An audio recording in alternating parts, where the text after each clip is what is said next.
Today we will understand about thrust and pressure. आज हम लोग जानेंगे thrust और pressure के बारे में. Thrust और pressure क्या होता है? आपने देखा होगा कि कोई कैमल है, वो डेजर्ट में काफ़ी इजीली चलता है ना?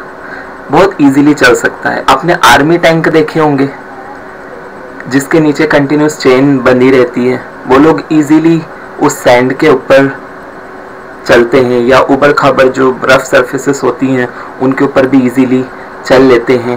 बाय अ ट्रक और अ मोटर बस हैज़ मच वाइडर टायर्स. आपने देखा होगा ट्रक या मोटर बस जो होती हैं उनके पीछे वाले जो टायर्स होते हैं वो काफ़ी वाइडर होते हैं.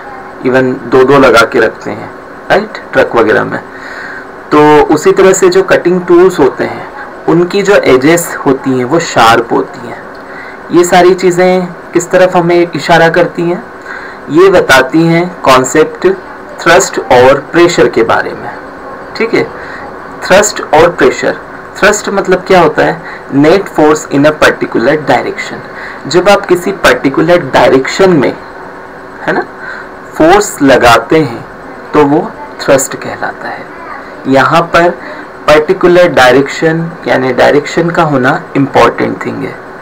तो पर्टिकुलर डायरेक्शन में जो नेट फोर्स लगता है उसे थ्रस्ट कहते हैं, और उस थ्रस्ट या उस फोर्स के साथ अगर यूनिट पर यूनिट एरिया भी अगर हम जोड़ दें, है ना, तो वो प्रेशर कहलाता है. ठीक है, सबसे सिंपल एग्जांपल जो एनसीईआरटी में दिया हुआ है, आपने कई बार देखा होगा आपके स्कूल में, या नोटिस बोर्ड लगाते हैं, है ना, तो नोटिस बोर्ड को इस तरह से पिन के द्वारा लगाते हैं. या हम लोग बोर्ड के ऊपर ये नोटिस बोर्ड जो चिपकाना रहता है पेपर वगैरह, है ना, तो इसको पिन के द्वारा लगाते हैं. ठीक है, तो पिन कैसी होती है? नुकीली होती है, शार्प एज वाली होती है.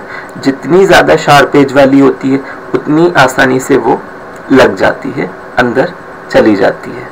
ठीक है, और नोटिस बोर्ड इजीली लग जाता है. तो यहाँ पर, और अगर आप इमेजिन कीजिए कि जो शार्प एजेस हैं वो शार्प एज न होकर के उस पिन की ब्लंट एजेस है ना. एजेस कैसी हैं? ब्लंट है ना, मोटी एज है उसकी, शार्प नहीं है, नुकीली नहीं है.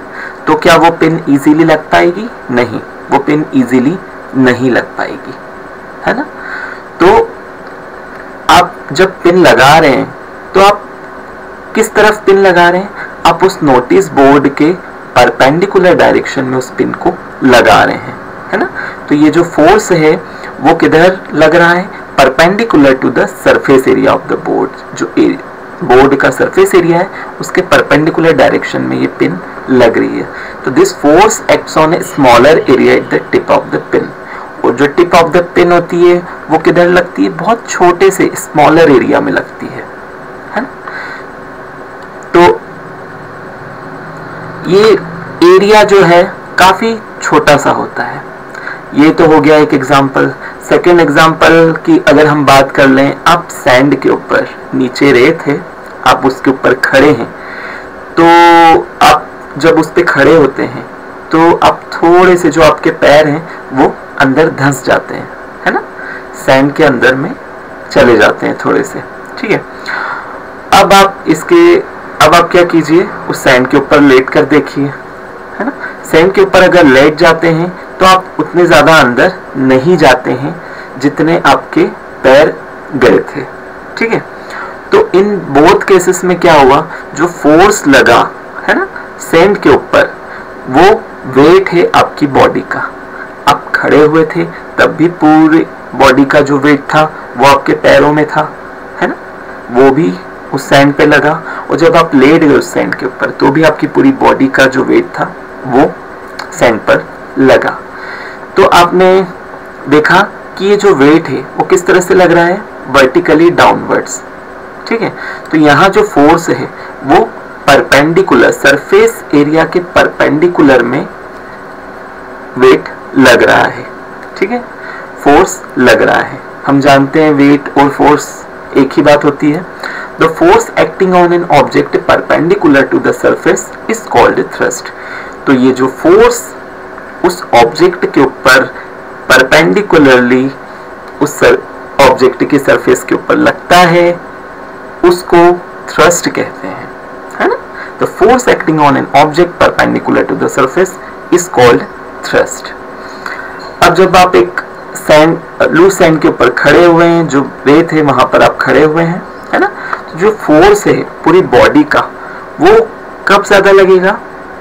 जब आप पैरों जब आप सीधे खड़े हुए हैं, ठीक है, वर्टिकली आप सीधे खड़े हुए हैं, तो आप ज्यादा अंदर की तरफ जाएंगे बजाय के जब आप लेटे हुए हैं। यानी कि जब आपके पैर का कांटेक्ट, आपके जो पैरों का जो सरफेस है, फीट के सरफेस का जो कांटेक्ट है, वो नीचे रेत के जो सैंड के जो कांटेक्ट एरिया से मैच कर रहा है ना, वो एरिया कम है बजाय के आप लेटे हुए हैं, ठीक है। तो इसके कारण एरिया जब कम होता है तो प्रेशर ज्यादा हो जाता है, फोर्स ज्यादा हो जाता है, ठीक है। तो इन सिचुएशंस में हमने देखा कि जब एरिया कम हुआ, नुकीली जितनी ज्यादा पिन थी, जितनी ज्यादा शार्प एज वाली पिन थी, उतनी जल्दी वो आसानी से अंदर चली गई, है ना, बजाय के ब्लंट एज के। तो जो इफेक्ट होता है थ्रस्ट का वो डिपेंड करता है ऑन द एरिया जिसके ऊपर ये लग रहा है ना। तो the effect of thrust on sand is larger while standing than while lying. तो आप जब खड़े हुए हैं तो उसका इफेक्ट, थ्रस्ट का इफेक्ट ज्यादा होगा सैंड के ऊपर बजाय के जब आप लेटे हुए हैं।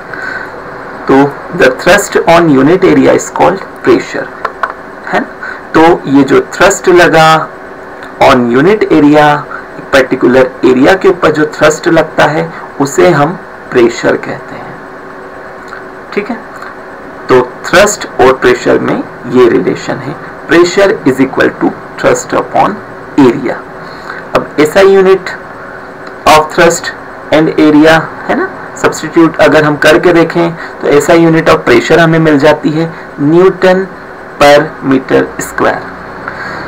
और इसकी एक और यूनिट दी गई है साइंटिस्ट ब्लेस पास्कल को ऑनर देते हुए, उनके नाम के ऊपर भी इनकी ऐसा यूनिट का नाम रखा गया है, जिसको PA यानी पास्कल के नाम से जाना जाता है, PA। अब कुछ एक न्यूमेरिकल एग्जांपल है, हम उससे भी जानते हैं थ्रस्ट और प्रेशर को, ठीक है। A block of wood is kept on a tabletop. The mass of wooden block is 5 kg and its dimensions are 40 cm into 20 cm into 10 cm, है ना।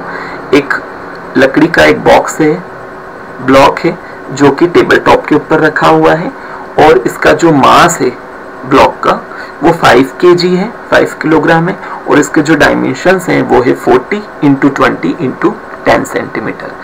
तो हमें इसमें निकालना है find the pressure exerted by the wooden block on the tabletop if it is made to lie on the tabletop with its sides of dimension 20 cm into 10 cm and 40 cm into 20 cm।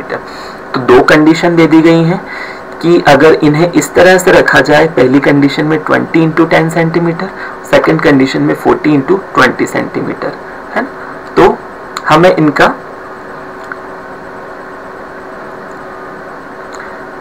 इनका pressure निकालना है। Find the pressure exerted by the wooden block on the table top. आइए देखते हैं किस तरह से करते हैं ये solution. The mass of the wooden block 5 kg, dimension जो है 40 इंटू 20 इंटू 10 सेंटीमीटर है ना। अब हमें निकालना है पहले थ्रस्ट। तो थ्रस्ट होता है फोर्स यानी कि m इंटू जी। m यानी मास ऑफ वुडन ब्लॉक है 5 kg, और g जो gravitation acceleration due to gravity होता है 9.8 मीटर पर सेकेंड स्क्वायर। दोनों को प्रोडक्ट किया, इनटू किया, तो आ गया 49 न्यूटन क्योंकि इट इज अ फोर्स। तो 49 न्यूटन ये आ गया आपका थ्रस्ट। अब एरिया ऑफ साइड ले लेते हैं फर्स्ट की, तो लेंथ इंटू ब्रेड्थ यानी 20 सेंटीमीटर इंटू 10 सेंटीमीटर, तो ये आ गया 200 सेंटीमीटर स्क्वायर। इसको मीटर में कन्वर्ट कर लें तो ये आ जाएगा 0.02 मीटर स्क्वायर, प्रेशर, अब हम इसका ये तो हम निकाला एरिया ऑफ साइट, अब हम निकालेंगे प्रेशर। प्रेशर होता है थ्रस्ट अपॉन एरिया, यही फॉर्मूला हम यहाँ लगा देंगे। तो pressure is equal to thrust कितना निकाला था हमने 49 न्यूटन, और एरिया कितना निकाला है अभी हमने 0.02 मीटर स्क्वायर। दोनों को अपॉन में लिख दिया, 49 को डिवाइड किया 0.02 से, तो फाइनली प्रेशर आया 2450 newton per metre square. When the block lies on its side of dimension 40 centimeter into 20 centimeter, अब जो सेकंड कंडीशन दी गई थी कि 40 into 20 centimeter में अगर बॉक्स को लाई किया गया तो ये कितना प्रेशर एग्जर्ट करेगा। तो इसके लिए सबसे पहले हम थ्रस्ट निकाल लेते हैं, पहले एरिया निकालते हैं। Area is equal to length into breadth है ना, इज इक्वल टू 40 इंटू 20 यानी 800 सेंटीमीटर स्क्वायर, इसको मीटर में कन्वर्ट किया 0.08 मीटर स्क्वायर। अब प्रेशर का हमने फॉर्मूला निकाल लिया। थ्रस्ट तो क्योंकि बॉक्स तो सेम है तो थ्रस्ट हमारा सेम रहेगा, तो 49 न्यूटन अपॉन 0.08 मीटर स्क्वायर। तो फाइनली प्रेशर आ गया 612.5 न्यूटन पर मीटर स्क्वायर।